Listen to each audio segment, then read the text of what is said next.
you think of the Gilded Age, the first things that come to mind are probably economic prosperity by wealthy business owners and an American Industrial Revolution. This process was largely and arguably the product of one tycoon, Andrew Carnegie, the founder of the Carnegie Steel Company. Reconstruction in the 1860s and 70s created the need for increased manufacturing because of the destruction during the Civil War. And so, innovative business owners like Carnegie found ways to expand the U.S. market. However, unlike other captains of industry like John D. Rockefeller, Carnegie was born into a poor family, making his rise to riches even more admirable. His very first job was working as a bobbin boy, and despite what this term insinuates, they were actually exploited factory workers helping with the textile machines, probably inspiring his treatment towards his workers later on. Despite his bobbing start, Andrew Carnegie should be on the APUSH Hall of Fame because he alone drastically impacted the nation's industrial progress, business practices, and social responsibilities. Industrially, he strived to make the production of steel more efficient so it could be mass-produced for cheaper prices. Carnegie transformed the business world as well by developing new strategies to further his company's productivity. While his monopolistic practices tended to harm workers, this was common during the Gilded Age and added to his impact on American history. Socially, Carnegie preached an altruistic responsibility for the wealthy to help the less fortunate. Thus, although one may argue that Carnegie's workers were not treated fairly, he deserves to be on the Hall of Fame to recognize the immeasurable progress he made in industrial productivity, business practices, and social responsibilities. You know this, or this? All of these have one thing in common: steel. Prior to Carnegie, steel was produced in small numbers, making these everyday objects impossible to construct productively. He transformed the steel industry by adopting methods to make steel production cheap and efficient.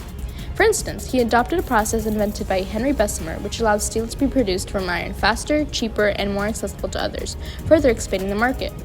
In 1892, Carnegie founded his renowned Carnegie Steel Company, creating over 40,000 jobs, significantly boosting the economy.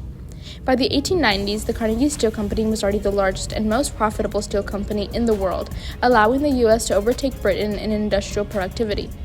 This was especially crucial for the construction of railroads, the primary source of transportation at the time. This transformation of the steel industry contributed significantly to today's extensive use of steel. Andrew Carnegie revolutionized the business world as well by inventing strategies to dominate the steel industry.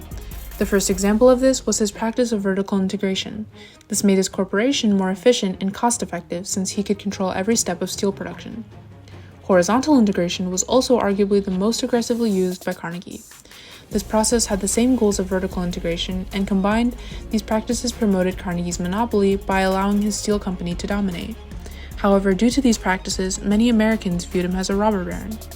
One example would be the Homestead Steel Strike in 1892 between the Carnegie Steel Company and the Amalgamated Association of Iron and Steel Workers.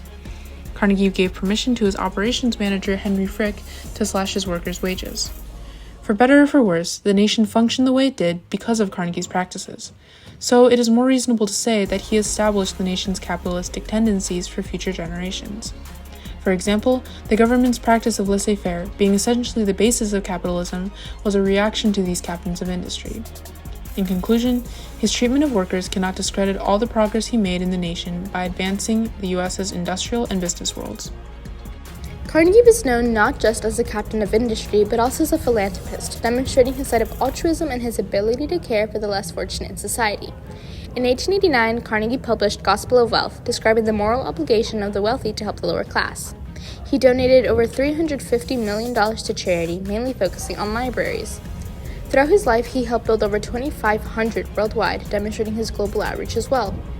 He also established Carnegie Hall, and perhaps one of his most well-known establishments, the prestigious university, Carnegie Mellon. In terms of advancing medical programs, he commissioned the Flexner Report of 1910, working to reform the process of medical education by eliminating tuition-based schools. Due to his generosity, Americans are still impacted today by advancements in education, medicine, and society. His philanthropy also inspired many of our modern-day philanthropists, such as Bill Gates and Mark Zuckerberg, both donating large sums to improve education and medical programs worldwide.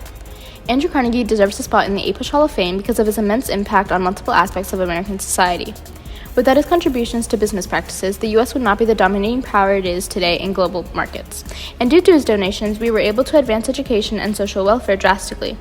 He is a great candidate because we see his influence all around us and will continue to, shown by our current philanthropists he inspired.